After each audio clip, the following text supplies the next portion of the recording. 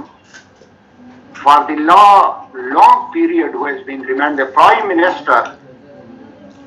of the Britain, and also trained in the church,